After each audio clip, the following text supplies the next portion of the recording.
Episode 12 में हम लोग देखते हैं कि फाइट की वजह से काफी सारे कॉबर्स तो मारे जा चुके हैं, वहीं पर काफी सारे कॉबर्स तो इंजर्ड हो चुके हैं। ये देखकर नीमा काफी ज्यादा डर जाती है क्योंकि उसने ऐसी चीज पहली बार ही देखी है। नीमा अब सोचने लगती है कि सारी उसी की गलती है क्योंकि उसी की चॉइसेस की वजह से ये सब हुआ है। तभी विल अब कहता है कि शायद से प्रिंस मूव कर रहा है। वो अब शिनके से कहता है कि लाइटनिंग रेडी रखो और सभी कॉबर्स अपनी आंखें और कान बंद कर लो। ये सुनकर वो सभी भी ऐसे ही करते हैं और तभी हम लोग देखते हैं शिनके अपनी पावर का यूज करके उन सभी नाइट्स के ऊपर बिजली का हमला करवा देता है, जो कि हम लोगों ने पिछले एपिसोड के एंडिंग में देखा था। इस हमले की वजह से वहाँ पर सभी कॉबर्स को अब वहाँ से भागने का मौका मिल जाता है और अब वो लोग वहाँ से निकल जाते हैं। नीमा कह रही होती है कि हम लोग रिट्रीट नहीं कर रहे हैं बल्कि अभी के लिए हम लोग सेफ जगह पर जा रहे हैं, जिसके बाद अब वो लोग वहाँ से चले जाते हैं। नीमा बता रही होती है कि जिस रीजन की वजह से हमने बैटल करी है वो ये था कि हम लोग को बस सेफ्टी तक पहुँचना है, पर फिर भी हम लोगों ने काफी लॉस सहन किया है। इसके बाद अब वो लोग लीडर के पास पहुँच जाते हैं। तो अब कहते हैं कि कैप्चर्ड एडवेंचर कहाँ पर है। तो विल बताते हैं कि हम लोगों ने उन्हें पीछे छोड़ दिया है। जब वो लोग जागेंगे तो उन्हें अपने आप ही पता चल जाएगा कि क्या चल रहा है और जो बीस्ट मास्टर है उसे इन्वेस्टिगेटर के हवाले कर दिया जाएगा। तभी अब वो लीडर नोटिस करती है कि काफी सारे कॉबर्स अब मारे जा चुके हैं। तो विल बताता है कि झुंड में से 14 लोग मारे जा चुके हैं, 11 लोग काफी ज्यादा इंजर्ड हैं। वहीं पर हम लोग को बाकी लोगों के बारे में नहीं पता। हीलर ने अपना बेस्ट दिया पर रिस्टोरेशन करना काफी ज्यादा मुश्किल है। ये सुनकर कुछ कॉबर्स अब रोने लगते हैं और कहते हैं कि हम सभी लोगों की गलती है। वो कह रहे होते हैं कि हमारे लीडर ने अपने आप को सेक्रीफाइस कर दिया हम लोग को बचाने के लिए, काश हम लोग और ज्यादा ताकतवर होते। ये सुनने के बाद नीमा भी अब काफी ज्यादा रोने लगती है। तभी नीमा को याद आता है कि इन कॉबर्स के लीडर ने ये कहा था कि तुम्हें वो करना चाहिए जो कि तुम्हें करना चाहिए।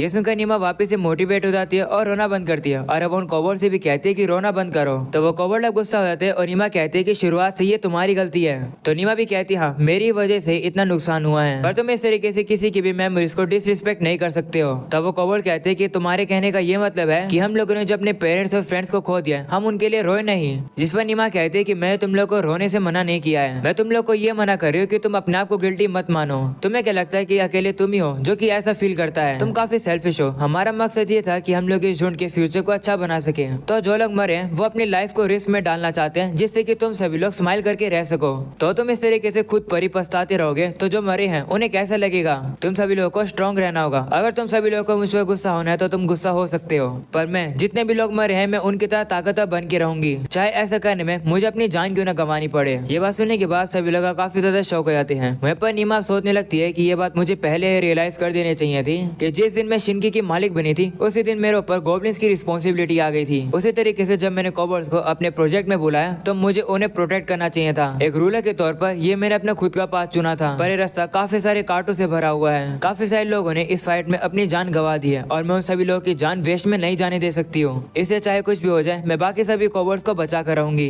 तभी वही छोटी कॉबर्ड नीमा के सामने आ जाती है और वो सभी से कहती है कि मैं भी ताकतवर बनूंगी, मैं नीमा के साथ मिलकर इस झुंड को प्रोटेक्ट करूंगी। ये सुनकर अब लीडर भी कहती है हाँ अगर हम लोग इस तरीके से पछताते रहेंगे तो हम लोग को कुछ भी नहीं मिलेगा, इसलिए हम सभी लोगों को एक बेस्ट फ्यूचर बनाना होगा हम सभी लोगों के लिए। वो पर्सन मैं थी जिसने नीमा को परमिशन दी थी यहाँ पर आने के लिए। अगर तुम उस पर गुस्सा हो तो अपना गुस्सा मुझ पर भी उतारो। ऐसा बोलने के बाद लीडर नीमा के पास आती है और कहती है लेडी नीमा प्लीज हम लोग को शांति दिलाओ। स्टार्स मुझे अभी भी बता रहे हैं कि आप हमारे सेवियर हो। तो नीमा कहती है कि क्या तुम श्योर हो? जिस पर लीडर कहती है हाँ हमारे पर आज तक जितनी प्रॉब्लम्स आई है हम लोग स्टार्स की गाइडेंस लेकर उसे सॉल्व कर देते हैं और अभी स्टार्स हमें बता रहे हैं कि हम लोग तुम्हें फॉलो करें उसी पाथ पर जो कि तुमने चूज किया है। तो नीमा कहती है कि लेकिन जो मैंने पाथ चुना है वो काफी ज्यादा मुश्किलों से भरा हुआ है। तो लीडर कहती है कि भले चाहे कुछ भी हो हम उसे सहन करेंगे और स्टार लीडर होने के तौर पर मैं तारों पर विश्वास करती हूँ और नीमा आप पर भी। ये सुनकर नीमा बाकी सभी कॉबर्ड से भी कहती है कि क्या तुम सभी लोग मुझ पर भरोसा करते हो? तब वो व्हाइट वाला कॉबर्ड सामने आता है और कहता है कि मुझे तो कोई भी दिक्कत नहीं है। हीलर्स के लीडर होने के तौर पर मुझे ये बताने दो कि हीलिंग मैजिक सबसे ज्यादा पावरफुल नहीं है। हर जिंदा चीज एक ना एक दिन तो मरती ही है, हम लोग भी एक दिन मरेंगे। जो लोग मरे हैं उनका समय आ गया था मरने का।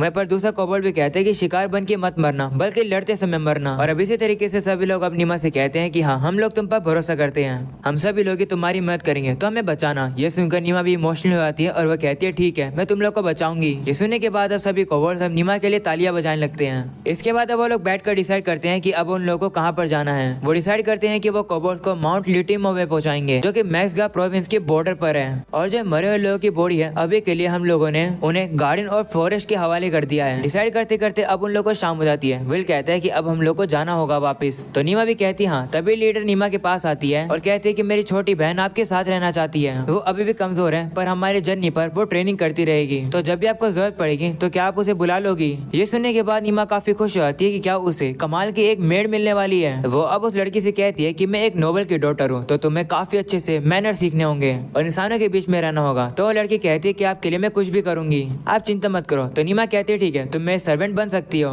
लीडर अब नीमा से भी कहती है कि क्या आप मेरी बहन को एक नाम भी दे दोगी, मैं देखना चाहती हूँ कि मेरी बहन कितनी मैच्योर हुई है। तो नीमा कहती है कि मैं नाम कैसे दूं, हेलेन ने बताया था कि झुंड का जो लीडर होता है वो सभी को नाम देता है। तो लीडर कहती है हाँ, लेकिन जो मेरी बहन है वो एक बीस्ट पर्सन है, ना कि एक कोबोल्ड, तो अगर तुम उसे नाम दोगी तो वो तुमसे बाउंड नहीं होगी। और वैसे मेरी बहन के लिए काफी कमाल की बात होगी कि उसे आप जैसी कमाल की मास्टर मिलेगी। वो लड़की भी नीमा से कहती है हाँ मुझे नाम दो। तो नीमा सोचती है और अब उसका नाम वो रखती है स्पीका। ये नाम वो तारों के कुछ कॉन्स्टलेशन का यूज करके रखती है। ये नाम स्पीका को काफी पसंद आता है। तभी वहाँ पर दो कोबोल्ड के बच्चे आ जाते हैं जो कि नीमा को अब चाटने लगते हैं। नीमा पूछती है कि इन्हें क्या हुआ, तो लीडर बताती है कि ये भी चाहते हैं कि आप इन्हें नाम दो। तो नीमा थोड़ा सोचती है और अब उनका नाम रखती है सीगो और रिकू से। जैसे उनका नाम रखती है उन लोग के ऊपर वो क्रैश आ जाता है। तभी विल वहाँ पर आता है और वो नीमा से कहता है कि अब हम लोग को जाना होगा क्योंकि जो एक्सटरमिनेशन स्क्वाड है वो एक बैंक्वेट रख रही है। तो नीमा भी कहती है ठीक है और अब वो लोग वहाँ से जा रहे होते हैं। वहीं पर लीडर और बाकी सभी लोग नीमा और सभी लोग का शुक्रिया करती है उनकी मदद करने के लिए। तो नीमा भी उन सभी लोग को अपना ख्याल रखने के लिए कहती है और कहती है कि हम लोग वापस जरूर आएंगे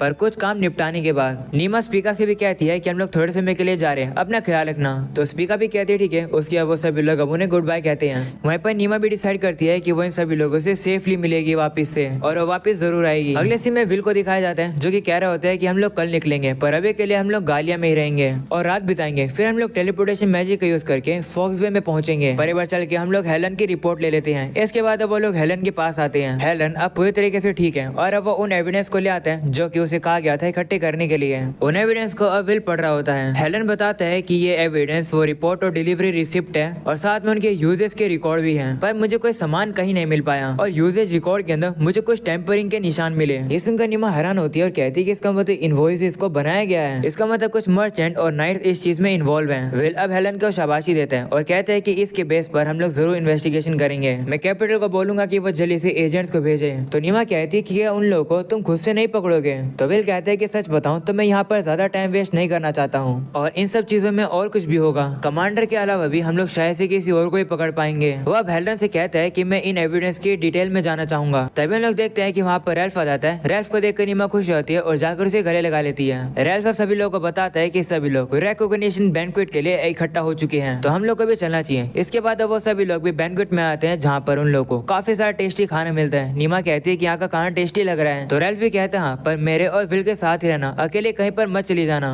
तो नीमा भी कहती है ठीक है। तभी वहाँ पर वही नाइट आ जाता है जो कि विल और रेल्फ से कहता है कि तुम दोनों को देखकर नाइट काफी ज्यादा खुश होंगे। तो विल भी कहता है कि मुझे खुशी है कि जो एक्सटरमिनेशन है वो सक्सेसफुल हो गई। किंगडम के लिए इसी तरीके से अच्छे काम करते रहना। विल ये बात काफी प्यार से कहता है जिसे देखकर नीमा सोचती है कि विल तो कितनी अच्छी एक्टिंग कर रहा है। वहीं पर वो कमांडर कहता है हाँ मैं अच्छा काम करते रहूंगा। ऐसा बोलने के बाद वो वहाँ से चला जाता है। विल अब कह रहा होता है कि मुझे कोई पर्सन चाहिए जो कि इस कमांडर के ऊपर नजर रख सके। ये सुनकर नीमा कहते है कि शिनकी उसके ऊपर नजर रख लेगा। वो शिनकी से कहते है कि कमांडर के ऊपर नजर रखो, अगर वो भागने की कोशिश करेगा या फिर डिसओबे करेगा तो मैं तुम्हें परमिशन दे रही हूँ कि तुम उसे कैप्चर कर लेना। तो शिनकी भी कहता है ठीक है और वो कमांडर के पीछे चला जाता है। वहीं पर रेल्फ नीमा से कहता है कि मैं कुछ लोगों को हील करने के लिए जा रहा हूँ, तो तुम विल के साथ ही रहना। तो नीमा भी कहती है ठीक है। वहीं पर विल कहता है कि चलो नीमा हम लोग चलकर रेड हेलड़ा से बात करते हैं, ना चाहते भी हम लोग को उन्हें थोड़ी सी रिस्पेक्ट तो देनी होगी। इसके बाद विल अब उन लोगों के पास आता है और कहता है कि मैंने सुना कि तुम लोगों ने अपने मिशन में काफी अच्छा किया, इसके लिए शुक्रिया। इस पर युगा कहता है कि शुक्रिया करने की कोई जरूरत नहीं है। तो विल कहते हैं कि तुम्हारी वजह से ही काफी कम नुकसान हुआ है हम लोगों का। वहीं पर नीमा देखती है कि युगा के पास तो वही तलवार है जिसका यूज करके वो उन कोबोट्स को मार रहा था।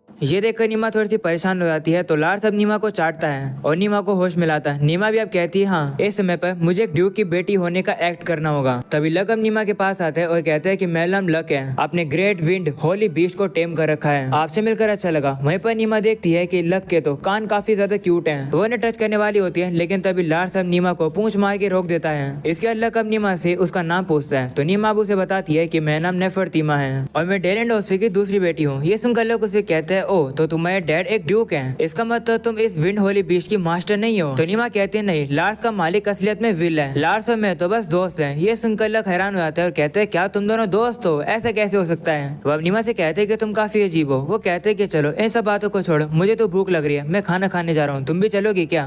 जिस पर नीमा भी कहती है हाँ, और अब नीमा लक के साथ चलने लगती है। वहीं पर लक सोच रहा होता है कि उसे क्या खाना चाहिए। तो दूसरी तरफ नीमा चलते चलते उसके पीछे आ रही होती है और वो चलते चलते ही काफी थक जाती है। वो देखकर लकब नीमा को अपने कंधे पर उठा लेता है। नीमा भी अब काफी खुश होती है और वो देखती है कि वो काफी ऊपर आ चुकी है। नीमा विल से कह रही होती है कि मैं जाकर लक के साथ खाना खा रही हूँ। तो विल उसे कहते हैं कि तुम भूल रहे हो क्या कि तुमने रेल्फ के साथ क्या प्रॉमिस किया था। जिस पर नीमा कहती है कि मुझे वो प्रॉमिस याद है, तुम भी मेरे साथ आ जाओ। ये सुनकर विल अब हेलेडा से कहते हैं कि क्या तुम सभी लोग भी मेरे साथ आओगे। तो वो भी कहते ठीक है। वहीं पर लड़की कहती है कि काफी ज्यादा रेयर है क्योंकि लक को बच्चे पसंद है, पर बच्चे हमेशा लक से डरते हैं। पर नीमा नहीं डर रही है। वहीं पर नीमा लक से कहती है कि क्या मैं तुम्हारे कान टच कर सकती हूँ, जिस पर वो कहता है कि टच कर लो। तो नीमा अब उसके कान टच करती है और उसके कान काफी ज्यादा अच्छे होते हैं जो कि नीमा को काफी ज्यादा एंजॉय करवा रहे होते हैं। तभी नीमा की नजर नीचे जाती है। वो देखती है कि वहाँ पर तो बेलगर होता है जो कि बर्तन धो रहा है। नीमा उसके पास चली जाती है जिसे देखकर बेलगर गुस्सा हो जाता है और कहते हैं कि तुम्हें क्या चाहिए, तुम मेरे काम के बीच में क्यों आ रही हो। तो नीमा कहती है कि मैं तुम्हारे काम के बीच में नहीं आ रही हूँ, मैं देख पा रही हूँ कि तुम काफी हार्डवर्क कर रहे हो। तो बेलगर भी कहता है हाँ, सर्वाइव करने के लिए हम लोग को ये सब काम करने पड़ते हैं। वो अब नीमा से कहता है कि जब मैं ताकतवर हो जाऊंगा तब मैं तुम्हें सबक सिखाने जरूर आऊंगा। नीमा ये भी याद करती है कि बेलगर ने ये भी कहा था कि वो अपने डैड की तरह ताकतवर बनेगा जिससे कि वो सभी लोगों को प्रोटेक्ट कर पाएगा। वो अब नीमा से कहता है कि हमारा प्रॉमिस मत भूलना। तो नीमा कहती है कि मैं नहीं भूलूंगी, तुम भी मत भूलना। लगता है कि अब हम लोग दोस्त बन गए हैं। ये सुनकर बेलगर अब शर्माने लगता है। तो ये बेलगर के डैड अब बेलगर को अपने पास बुला लेते हैं काम करने के लिए और अब बेलगर भी जाकर अपने डैड के काम में मदद कराने लगता है। इसके बाद नीमा भी अब रेल्फ के पास वापस आ जाती है। तभी हम लोग देखते हैं कि वहाँ पर कारना भी आ चुकी है। वो अब काफी तेजी से आकर नीमा को काफी जोर से गले लगा लेती है। ये देखकर रेल्फ कारना को रोकता है और कहता है कि नीमा को छोड़ दो, उसका दम घुट रहा है। तब कारना भी नीमा को छोड़ देती है और वो नीमा से कहती है कि मैंने तुम्हें काफी याद किया, जो कुछ भी तुमने मेरे बिना किया सब कुछ मुझे बताओ अब। जिस पर नीमा भी कहती है ठीक है। इसके वो सभी लोग अब एक साथ बैठकर अब खाना खा रहे होते हैं। वहीं पर नीमा उन खाने को नोस, ग्राटे और हाकू को भी देती है। कारना नीमा के पेट को देखकर कहती है कि तुमने तो सही में मोशेस के साथ पैक्ट बना लिया, इसका मतलब गॉड ऑफ डिवाइन क्रिएशन तुम्हें पसंद करते हैं। ये सुनकर नीमा भी कहती है हाँ शायद, पर फिर भी अभी भी काफी सारी चीजें हैं जो कि मुझे सीखनी है। ऐसा बोलने के बाद नीमा थोड़ी सी दुखी हो जाती है। वो कहती है कि मुझे अलग अलग कंट्रीज के बारे में और लोगों के बारे में भी सीखना है, मतलब मुझे काफी स्टडी करनी है क्योंकि मेरा स्टेटस ही ऐसा है, तो मेरे ऊपर काफी सारी रिस्पॉन्सिबिलिटीज हैं और क्योंकि मैं छोटी हूँ मैं अपनी फैमिली के ऊपर बर्डन नहीं लाना चाहती हूँ। मैं अच्छे से ग्रो करूंगी और हमारी फैमिली का नाम रोशन करूंगी। ये सुनने के बाद कारना काफी खुश होती है और उसे गले लगा लेती है और कहती है कि लगता है तुमने काफी कुछ सहन किया है। वो सुनकर नीमा भी थोड़ी सी इमोशनल हो जाती है और कहती है हाँ मैंने काफी सहन किया है। मैं पर अब लग भी नीमा से कहता है कि मुझे नहीं पता कि यहाँ पर क्या चल रहा है, पर नीमा अगर तुम्हें कोई भी दिक्कत हो तो मुझे जरूर बताना, मैं तुम्हारी मदद करूंगा। वो सुनकर नीमा खुश होती है और कहती है ठीक है शुक्रिया, मैं तुम्हें जरूर बताऊंगी। ये सुनकर लक भी खुश होता है। वहीं पर नीमा सोचती है कि मिस्टर लक एक अच्छे पर्सन है। एक दिन मैं होप करती हूँ कि मैं लोगों को ये समझाऊंगी कि ऐसे मॉन्स्टर्स हैं जिनसे तुम फ्रेंडशिप कर सकते हो। मैं श्योर हूँ कि अगर मिस्टर लक और जो फाइटर लीडर थे वो दोनों काफी अच्छे दोस्त बनते हैं।